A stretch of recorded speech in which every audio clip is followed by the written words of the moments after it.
விவசாய பொருட்களின் உற்பத்தியை பெருக்கும் வகையில் வேளாண் துறை சார்பில் விவசாய பொருட்கள் அடங்கிய தொகுப்பினை முதலமைச்சர் ரங்கசாமி வழங்கி துவக்கி வைத்தார். புதுச்சேரியில் விவசாய பொருட்கள் உற்பத்தியை பெருக்கும் வகையில் வேளாண் துறை சார்பில் நகரம் கிராமப்புறங்களில் என் வீடு என் நிலம் என்ற திட்டம் தொடங்கப்பட்டது. அதன் அடிப்படையில் வீட்டில் மாடி தோட்டம் அமைக்கும் வகையில் 5000 மதிப்பிலான விதை, பூச்சி மருந்து, உரம் உட்பட 21 பொருட்கள் அடங்கிய தொகுப்பினை 3000 குடும்பங்களுக்கு முதலமைச்சர் ரங்கசாமி வழங்கினார். பின்னர் நிகழ்ச்சியில் பேசிய அவர், தற்போதைய சூழலில் வீட்டில் முருங்கை மரம் நடக்கூட இடம் இல்லை எனவும், ஆனால் வீட்டுக்கு வீடு கார், 4 மோட்டார் சைக்கிள் உள்ளதாகவும் தெரிவித்தார். இதற்காக வீடுகளில் மாடி தோட்டங்கள் அமைக்கும் திட்டம் தொடங்கப்பட்டுள்ளதாகவும், இதன் மூலம் காய்கறிகளை விளைவிக்க முடியும் எனவும் தெரிவித்தார். மேலும் இத்திட்டத்திற்காக விவசாயிகளுக்கு இலவச மின்சாரம் வழங்கப்பட்டு வருவதாகவும், 6000 விவசாயிகளுக்கு இலவச சோலார் மின் இணைப்பு விரைவில் வழங்க உள்ளதாகவும் தெரிவித்தார். இருந்தாலும் பகிர்ந்து வாங்க. அவசரமாக நிற்கிறத மட்டும் போட்டு நிற்கிற கையும் சாப்பிட்டு அவசரமாக இருக்கலாம். ஆனால் நல்ல சத்துள்ள உணவு, பஞ்சாயத்தில் வேலை செய்கிறவங்களுக்கு நல்ல சத்து ஈர்ப்பு சத்து உள்ள உணவு அந்த முருங்கை. அப்போ ஆனால் எல்லா வீட்லையும் வச்சுருக்கலாம். இதுக்கு அந்த முருங்கை மரத்தை பார்க்க முடியல, நம்ம பகுதியில் எங்கேயுமே பார்க்க முடியல.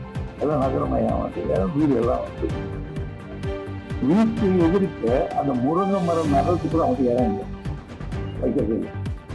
அது மட்டுமல்ல, ஒவ்வொரு வீட்டிலும் 4 மோட்டர் நிற்குது, காரு நிற்குது, எல்லாம் இருக்குல்லையா.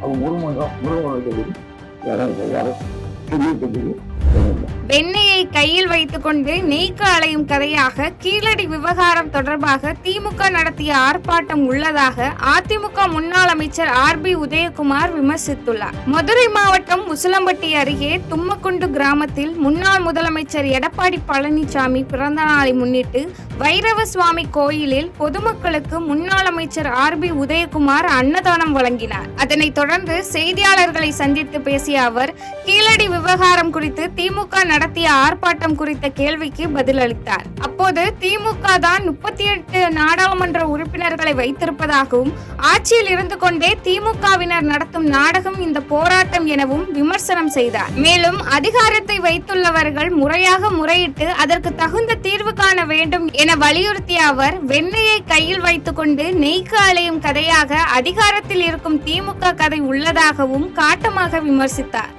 அவங்க தான் 38 நாடாளுமன்ற உறுப்பினர் இருக்கிறாங்க, அவங்க தான் ஆட்சியிலே இருக்கிறாங்க. இது மக்களை ஏமாத்துகிற நாடக கம்பெனி நடத்துகிற நாடகம். அவங்க அதிகாரத்தை வச்சிருக்கிறவங்க முறையாக முறையிட்டு அதுக்கு தகுந்த தீர்வு கண்டு அந்த பிரச்சனையை தீர்வு காணணும். இதெல்லாம் என்னன்னா மக்களுக்காக நீதி கண்ணீர் வடிக்கிற விவகாரம் தான் இந்த போராட்டங்களும் ஆர்ப்பாட்டங்களும். அதிகாரத்தை கையில் வச்சுக்கிட்டு இன்றைக்கி வெண்ணெயை கையில் வச்சுட்டு நெய்க்கு அழைச்ச கதையா? அதிகாரம் கையில் இருக்குது. 38 MP நீங்கள் தான் இருக்கிறீங்க, நீங்கள் தான் இங்கே முதலமைச்சராக இருக்கிறீங்க.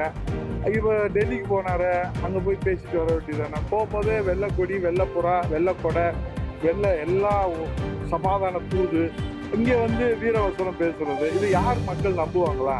இது யாரும் நம்ப மாட்டாங்க.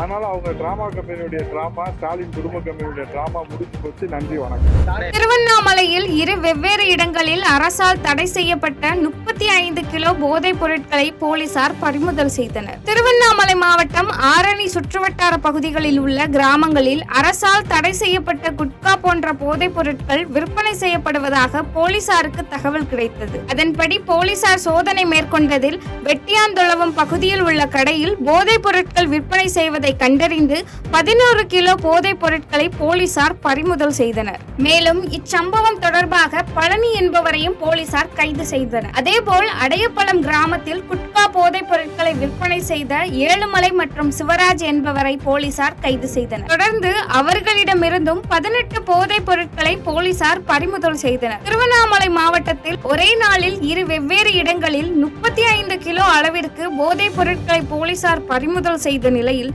சட்டவிரோதமாக போதைப் பொருட்கள் விற்பனை செய்பவர்கள் மீது தகுந்த நடவடிக்கை எடுக்க வேண்டும் என சமூக ஆர்வலர்கள் வலியுறுத்தியுள்ளனர். செய்திகளை உடனுக்குடன் தெரிந்து கொள்ள கீழ்கண்ட கேபிள் மற்றும் DTH நெட்வொர்க்குகளில் எம்நாடு செய்தி தொலைக்காட்சியை காணுங்கள். பாதகம் செய்பவரை கண்டால் நாம் பயம் கொள்ளலாகாது பாப்பா, மோதி மிதித்துவிடு பாப்பா, அவர் முகத்தில் உமிழ்ந்துவிடு பாப்பா. அண்மை செய்திகளை உடனுக்குடன் தெரிந்து கொள்ள இணைந்திருங்கள் எம் நாடு தொலைக்காட்சியுடன்.